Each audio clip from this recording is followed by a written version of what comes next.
Olá, irmãos, eu sou o pastor Eliezer, estamos aqui para desejar a todos uma boa noite e estamos aqui dando início ao nosso culto de oração, culto de quarta-feira, culto de estudo de doutrina, e queremos que os irmãos estejam atentos com as suas Bíblias aí na mão para estar acompanhando as nossas referências e para dar início então ao nosso culto ao Senhor nesta noite. Eu quero convidá-lo a abrirem a sua Bíblia no livro de Mateus, capítulo 20. Abra, por favor, a sua Bíblia em Mateus, capítulo 20. Vamos ler do verso 26 até o 28. Mateus 20, do 26 ao 28. A minha versão diz assim: Não é assim entre vós, pelo contrário. Quem quiser tornar-se grande entre vós, será esse o que vos sirva. E quem quiser ser o primeiro entre vós, será vosso servo. Tal como o Filho do Homem, que não veio para ser servido, mas para servir e dar a sua vida em resgate de muitos. Temos aqui um texto que fala justamente do nosso serviço para Deus, da nossa dedicação à obra do Senhor. Não devemos estar buscando posições, não devemos estar buscando cargos, mas sim a busca dos cargos tem que ser direcionada para simplesmente, irmãos, servir pessoas. A palavra de Deus é bem clara e aqui mostra que o maior no reino de Deus é aquele que serve. O maior no reino de Deus é o que é o menor.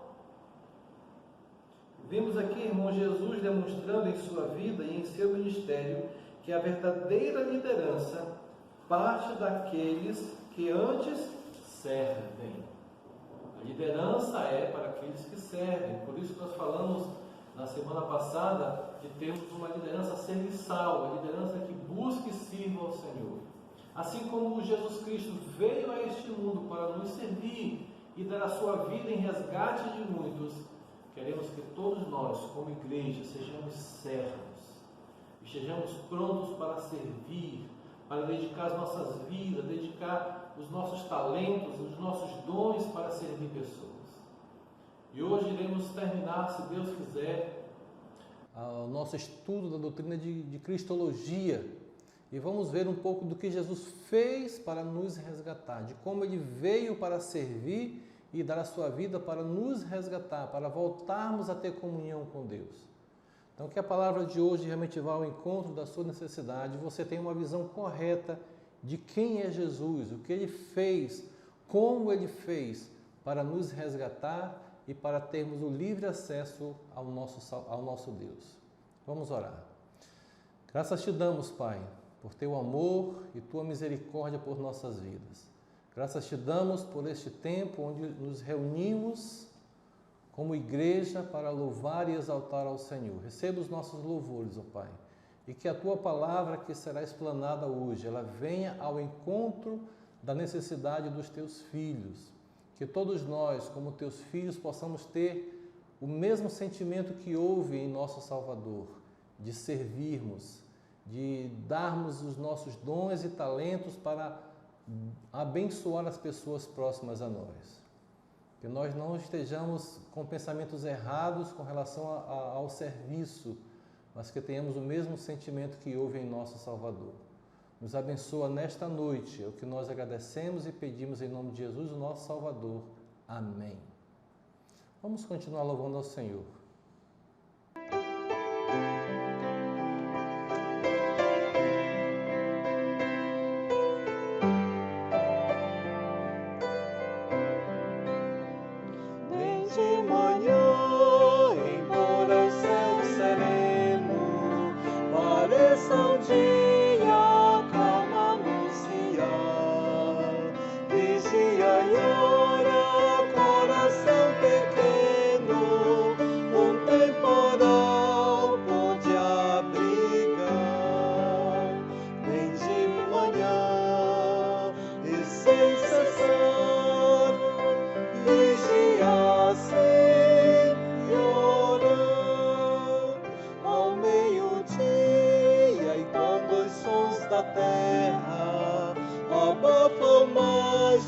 de Deus a voz de amor.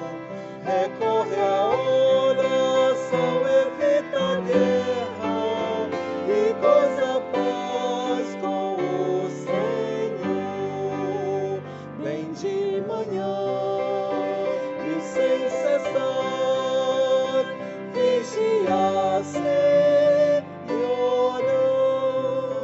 Do dia ao fim, após os seus milagres, relembra as bênçãos do celeste amor, e conta prazeres e pesares, deixando em suas mãos a dor.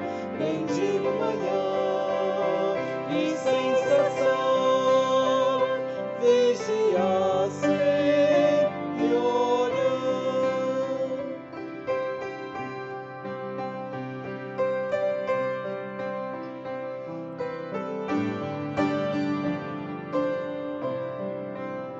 E sem cessar, vigia a cada instante, que o inimigo ataca sem parar. Só com Jesus em comunhão constante é que o fiel vai triunfar. Vem de manhã e sem cessar, vigia, Senhor.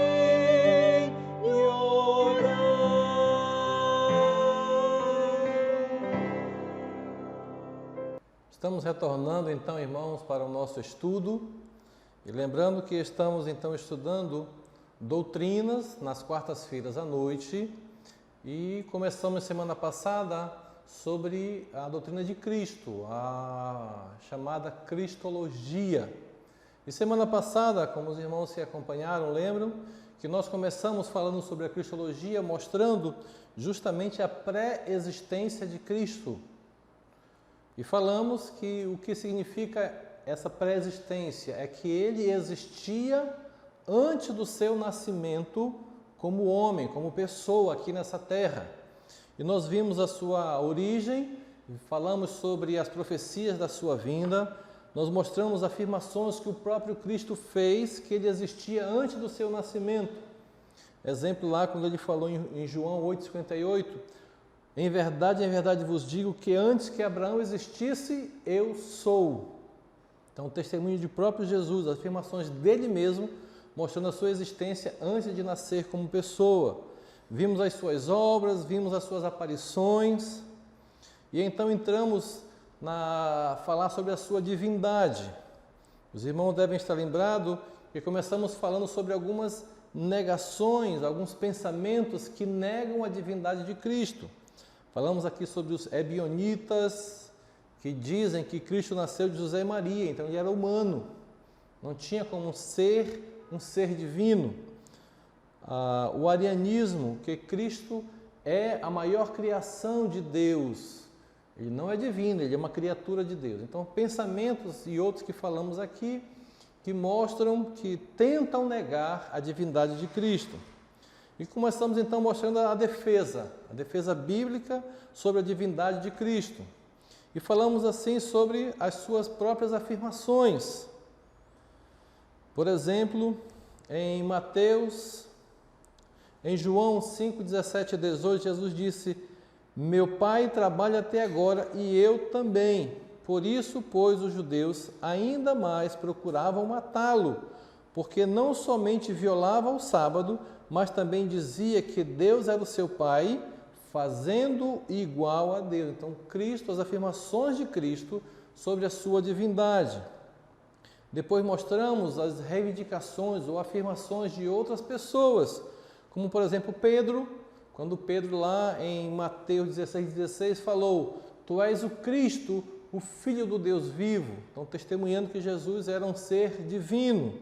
João, Tomé, quando Jesus chegou com ele, Tomé disse: Senhor Deus, Senhor meu e Deus meu. Então, chamando Jesus de Deus. Temos as suas atividades de um ser divino. Por exemplo, em Marcos 2, ele perdoou pecados. Em João 5, ele ressuscitou mortos. Em João 15, falou que iria enviar o seu Espírito. Então temos aí as atividades de Cristo, tudo que ele fez comprova a sua divindade. E mostramos também os seus atributos. Por exemplo, a sua onipotência, a sua onisciência, a sua onipresença, mostrando que Jesus ele tem todos os atributos de Deus. E depois disso, então, terminamos essa parte da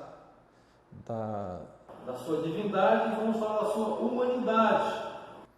Então temos aí primeiro o testemunho bíblico da sua concepção, de que ele nasceu como uma pessoa qualquer.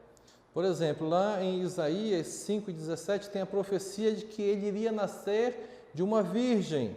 E em Mateus capítulo 1 mostra justamente a conversa de Maria com o anjo, de que ela seria a mãe do Salvador deste mundo. E vemos também o testemunho bíblico de que ele nasceu em uma família como todo mundo. Teve um pai e uma mãe humanos, um pai adotivo, claro. Ele foi concebido pelo Espírito Santo. Então, testemunho bíblico da sua concepção.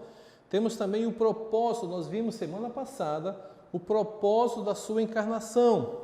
Os irmãos devem estar lembrados. Um dos propósitos foi revelar Deus aos homens. Um outro propósito da encarnação de Jesus foi oferecer um exemplo para nós cristãos.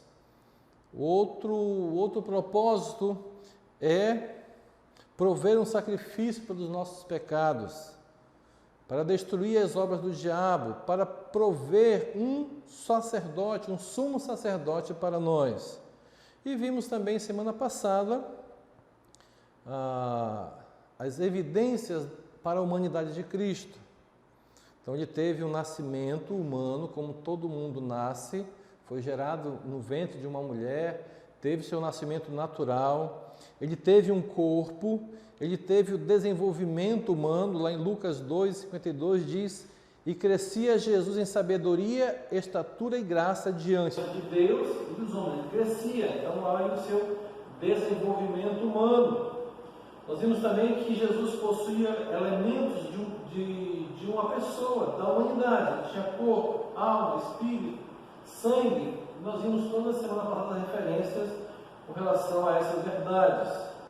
Vimos também que ele teve limitações humanas, ficou cansado, teve fome, teve sede.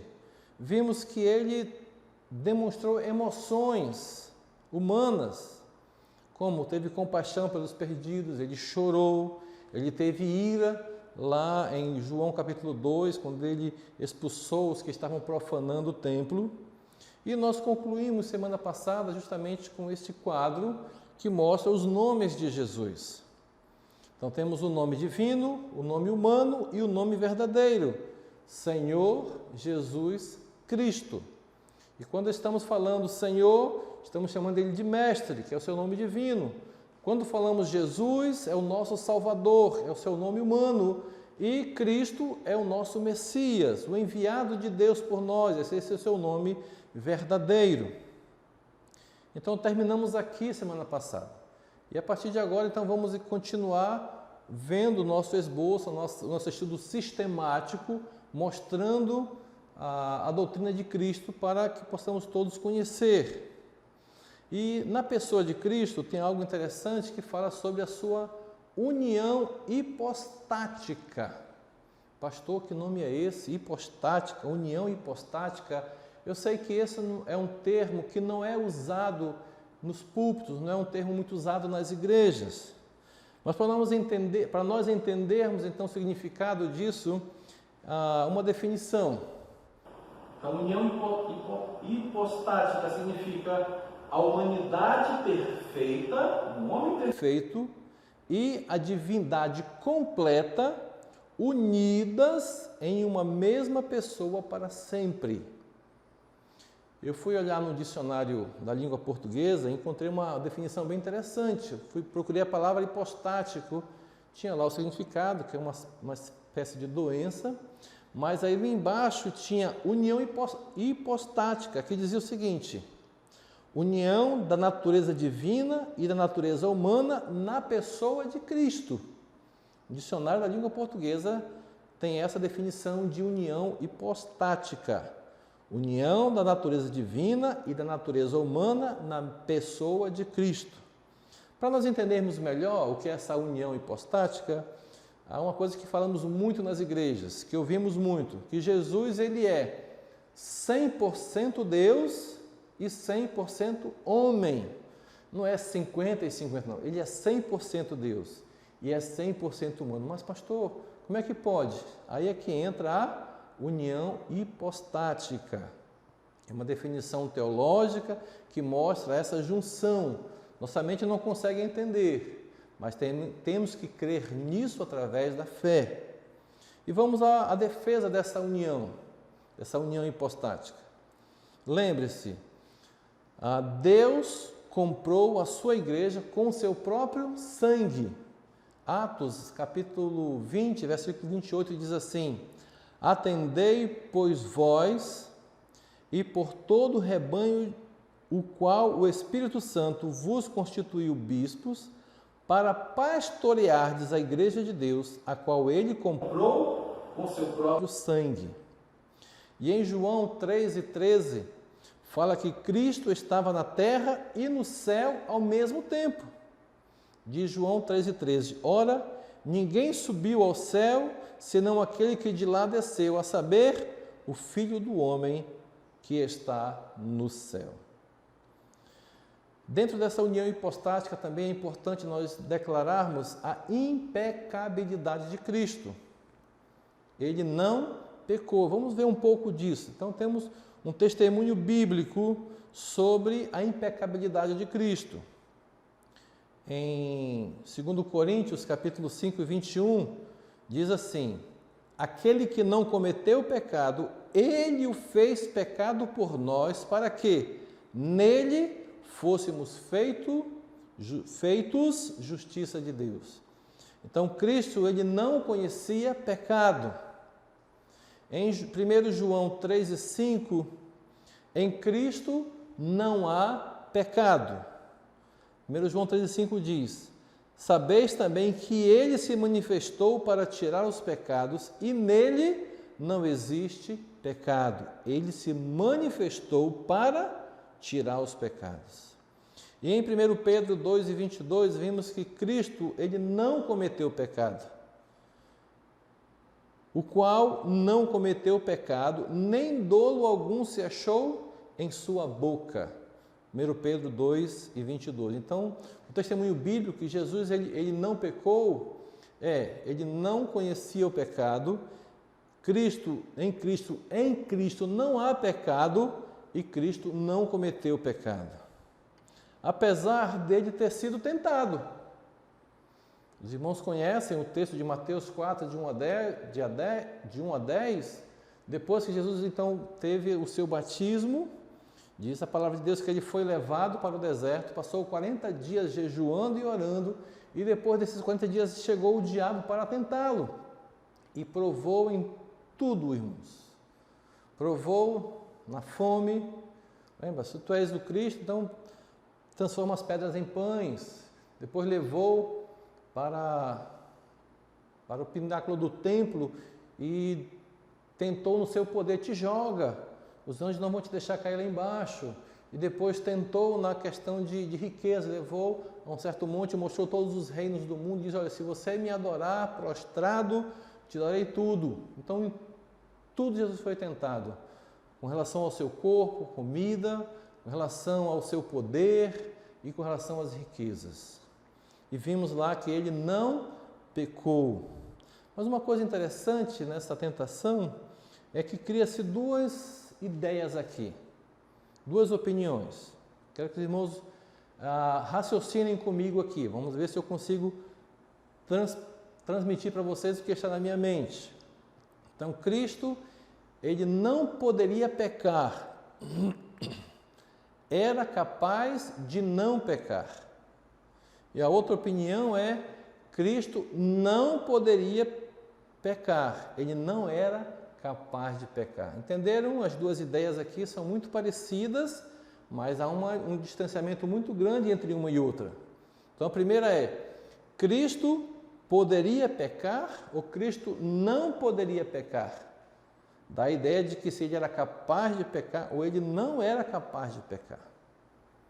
Como é que a gente pode entender melhor isso daí? Vamos Aqui adiante.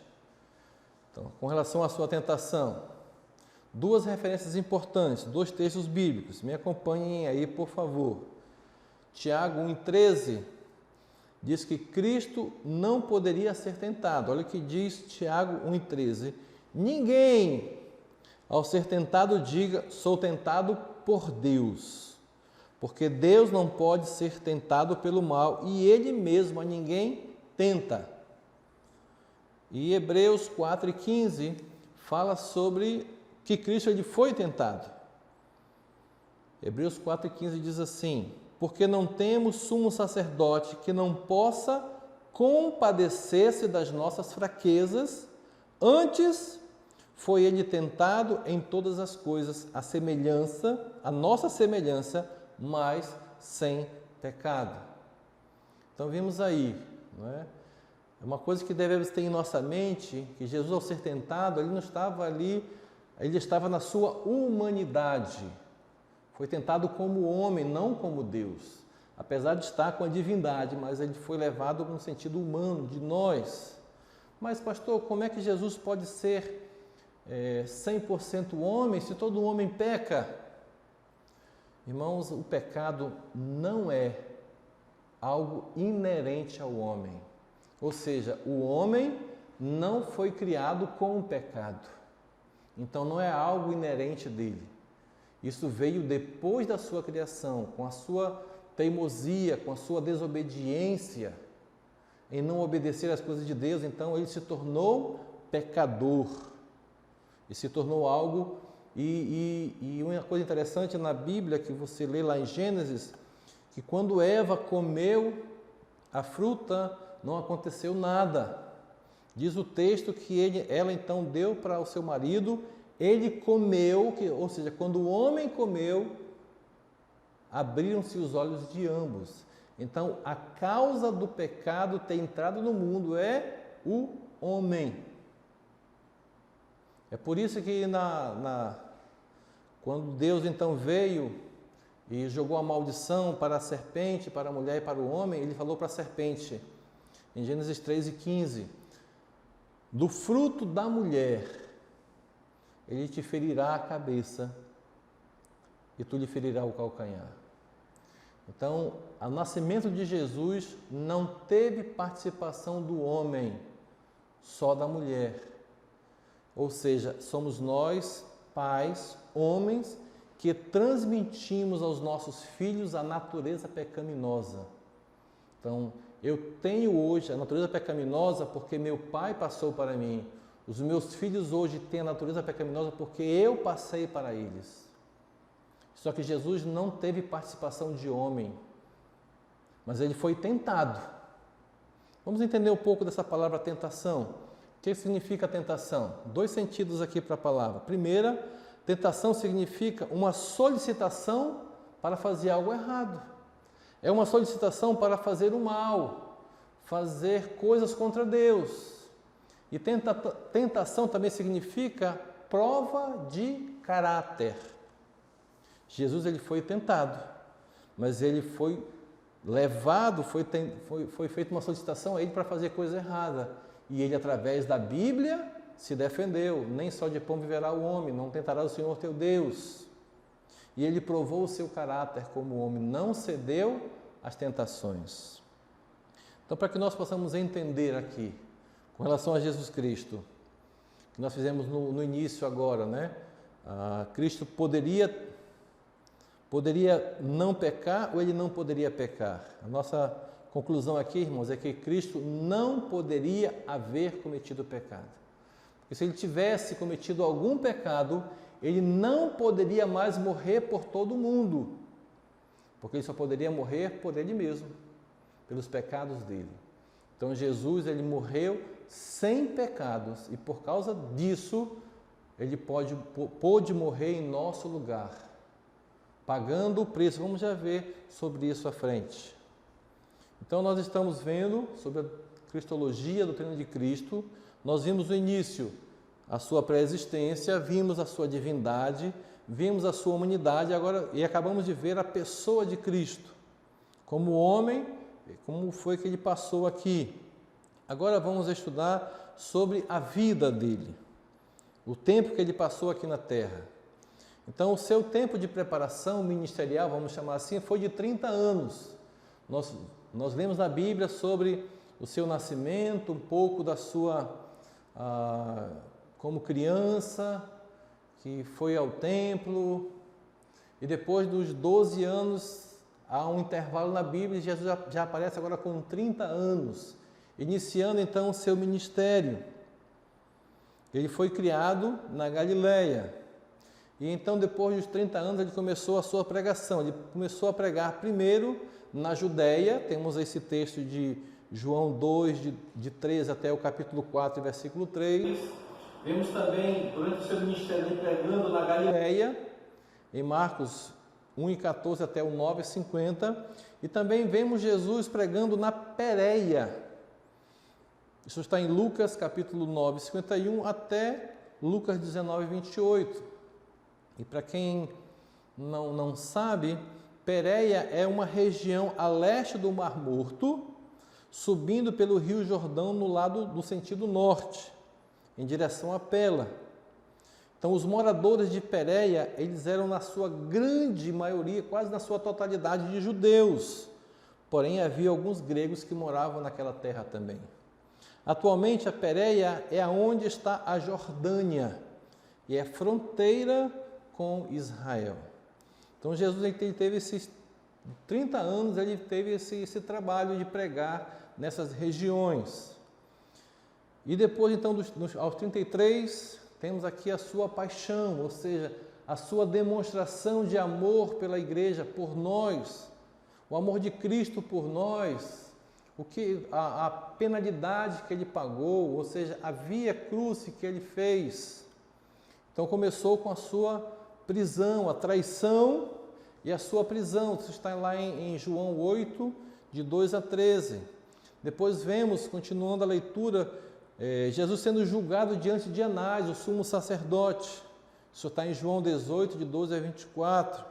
Depois de Anás, ele foi para Caifás, o outro julgamento, em Marcos 14, 53 até capítulo 15, verso 1.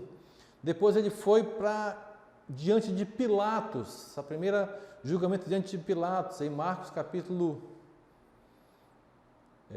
15, de 1 a 5. Depois nós vemos que ele foi para Herodes, lá em Lucas 23, de 8 a 12. E depois ele voltou para Pilatos novamente, um segundo julgamento, em Marcos 15, de 6 a 15. E finalmente a sua crucificação e sua morte. Isso está em Marcos 15, de 22 a 37. Então essa foi a via crucis de Jesus. A sua paixão, o que ele sofreu para que nós tivéssemos o livre acesso a Deus. Então falamos aqui sobre, agora para nós continuarmos, resumindo mais uma vez, estamos falando sobre teologia de Cristo, a cristologia, falamos a sua pré-existência, estamos falando sistematicamente, para os irmãos poderem ter um entendimento do que estamos falando. Falamos da sua divindade, falamos da sua humanidade, falamos da sua pessoa e falamos sobre a sua vida. A partir de agora, vamos para o 6º ponto, que é justamente a obra de Cristo. E a obra de Cristo, irmãos, é dividida em 3 partes. Ele é profeta, sacerdote e rei. Esta é a obra de Cristo por nós. E vamos começar então como profeta, a obra de Cristo como profeta. Qual é a função de um profeta? Comunicar a mensagem de Deus ao povo. E em Mateus capítulo 4, 17, temos ali a primeira menção de Jesus pregando para as pessoas. Mateus 4, 17 diz assim: daí por diante passou Jesus a pregar e a dizer: arrependei-vos, porque está próximo o reino de Deus. Então, como profeta, iniciando o seu trabalho de avisando o povo sobre o reino de Deus, o desejo de Deus, a vontade de Deus. a antecipação de Cristo como profeta, temos aí alguns textos, tanto no Velho como no Novo, anunciando que viria um profeta. Aí em Deuteronômio 18 e 15, temos a palavra de Moisés, profeta Moisés, dizendo: o Senhor teu Deus te suscitará um profeta no meio de ti, dos teus irmãos, semelhante a mim, a ele ouvirás. Então já estava aqui um pré-anúncio da vinda do Cristo como profeta. E em Atos 3, 22 a 24 diz: disse na verdade o Moisés: o Senhor Deus vos suscitará entre vossos irmãos um profeta semelhante a mim, a ele ouvis em tudo quanto vos disser. Acontecerá que toda alma que não ouvir a esse profeta será exterminado do meio do povo.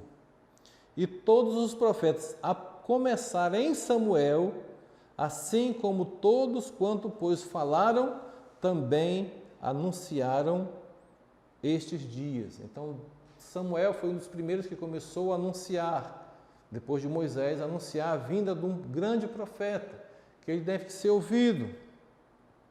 E Jesus então fez muitas profecias. Podemos ver as mensagens dele como profeta. No sermão, o primeiro grande sermão dele é o Sermão da Montanha. Mateus 5 a 7, capítulo 5, capítulo 7, ele fala do seu reino. Em Mateus 24 e 25, o segundo sermão, que é o Sermão do Monte das Oliveiras, Jesus fala sobre a sua segunda vinda. E em João de 13 a 16, o sermão no cenáculo, Jesus falando sobre a igreja. Então temos aí as profecias de Jesus. Então, como profeta, agora sua obra como sacerdote. Qual é a função, qual é o propósito de um profeta? É representar o povo diante de Deus. Lembra, o profeta falava de Deus para o povo e o sacerdote fala do povo para Deus. Então Jesus ele é colocado como nosso sumo sacerdote. Hebreus capítulo 5, de 1 a 10. Vimos também que Jesus ele teve uma antecipação dele como o Cristo, o nosso sacerdote. Temos vários textos aí, por exemplo, Salmo 110, versículo 4, que diz: o Senhor jurou e não se arrependerá, tu és sacerdote para sempre, segundo a ordem de Melquisedeque. Zacarias capítulo 6 e 13 diz: ele mesmo edificará o templo do Senhor e será revestido de glória, assentar-se-á no seu trono e dominará, e será sacerdote do seu trono, e reinará, perfeita união entre ambos os ofícios. E outros textos que não vamos ler por causa do nosso tempo.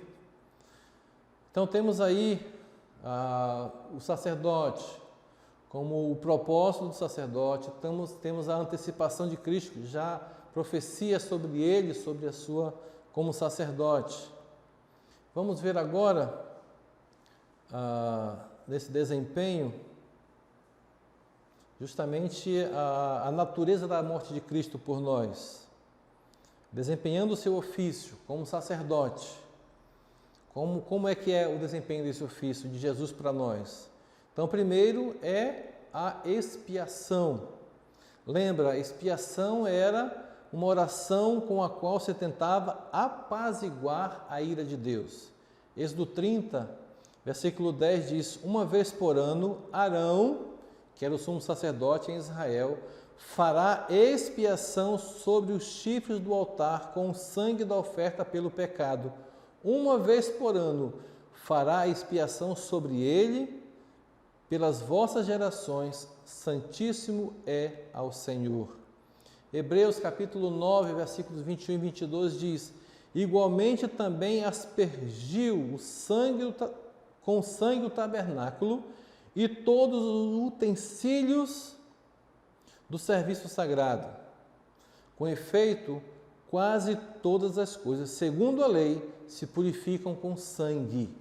E sem derramamento de sangue não há remissão de pecados, não há remissão. Amém? Vamos orar encerrando o nosso culto nesta noite. Obrigado, Senhor Deus, pelo teu amor e cuidado por nossas vidas. Louvamos por Jesus Cristo ser o nosso Salvador, pelo sacrifício que Ele fez, por ser o nosso profeta, nos ensinando tudo o que devemos aprender, por ser o nosso sumo sacerdote, por estar intercedendo por nós diante do Senhor. E obrigado porque Ele é o nosso Rei, o nosso Senhor.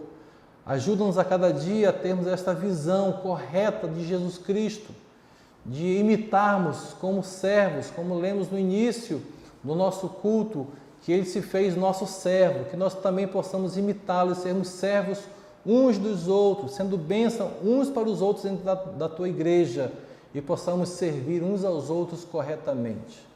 Abençoa o restante deste dia, desta noite, abençoa os teus filhos, cada um na sua casa, nos seus afazeres. Oramos e agradecemos em nome de Jesus, nosso Salvador. Amém. Deus o abençoe, Deus lhe dê o restante de semana abençoado e até o próximo domingo, se Deus assim nos permitir. Deus os abençoe.